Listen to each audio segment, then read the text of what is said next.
सलाम आप सबको। मैं हूं सारा खान और आप देख रहे हैं मिल्लत टाइम्स। हर साल हज़ारों बच्चे डॉक्टर बनने का सपना देखते हैं। सपनों की सीढ़ी चढ़ने के लिए अलग अलग कोचिंग, ट्यूशन, क्रैश कोर्स के साधन को ढूंढते हैं और उनकी मंजिल का दरवाज़ा होता है नीट एग्ज़ाम। इस दरवाजे में दाखिल होने के लिए ये महीनों और सालों तक जी जान मेहनत करते हैं, दिन रात एक करके।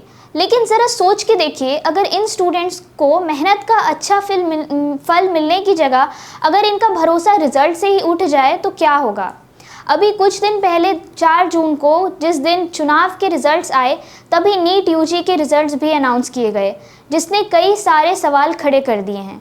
स्टूडेंट्स ने इसे स्कैम और फ्रॉड बताते हुए न्याय की मांग की है। हाल ही में इस पे सुप्रीम कोर्ट का जजमेंट भी आया है। आइए जानते हैं इस मामले को गहराई से।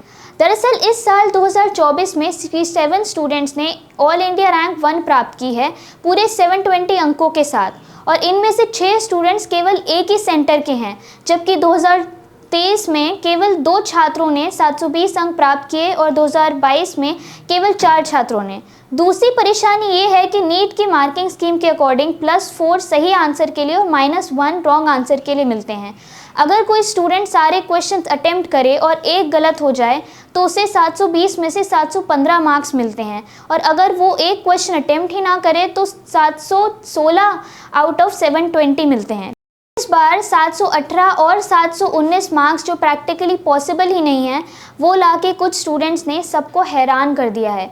इस पे एनटीए का कहना है कि उन्होंने उन स्टूडेंट्स को ग्रेस मार्क्स दिए जिनको सफिशिएंट टाइम नहीं मिला था एग्ज़ाम कंप्लीट करने के लिए। लेकिन कितना टाइम लूज़ करने के लिए कितने ग्रेस मार्क्स दिए जाने चाहिए, ये सवाल अभी भी तीसरा मुद्दा ये है कि नीट यूजी का रिज़ल्ट आने की शेड्यूल डेट 14 जून को थी, मगर एनटीए ने इसे 10 दिन पहले 4 जून को ही डिक्लेयर कर दिया। कुछ लोगों का दावा है कि एनटीए ने रिज़ल्ट जल्दी इसलिए डिक्लेयर किया ताकि चुनाव रिजल्ट्स के दिन छात्रों की आवाज़ को दबाया जा सके। कुछ लोगों का ये भी कहना है कि री नीट एग्ज़ाम हो, वहीं कुछ लोग चाहते हैं कि री इवैल्यूएशन होना चाहिए, री एग्ज़ाम नहीं। मगर अभी सुप्रीम कोर्ट का इस पे जजमेंट आया है, जिसमें जस्टिस विक्रम नाथ और जस्टिस संदीप मेहता मौजूद थे।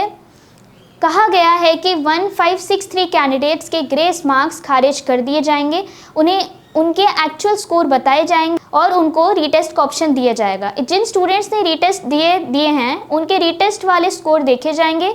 रीटेस्ट की पॉसिबल डेट जून 23 और अपडेटेड रिजल्ट्स की जून 30 की डेट जारी की गई है। एमबीबीएस, बीडीएस और बाकी कोर्सेज में एडमिशन के लिए काउंसलिंग की डेट जुलाई 6 रखी गई है। ये मामला स्टूडेंट्स के करियर और भविष्य का है, इसलिए इसे जल्द से जल्द सुलझाया जाना चाहिए और मेहनती छात्रों को उनका हक और न्याय मिलना चाहिए। सुप्रीम कोर्ट के इस जजमेंट के बारे में आपकी क्या राय है, कमेंट्स में लिखकर ज़रूर बताइए। जुड़े रहिए मिल्लत टाइम्स के साथ। शुक्रिया।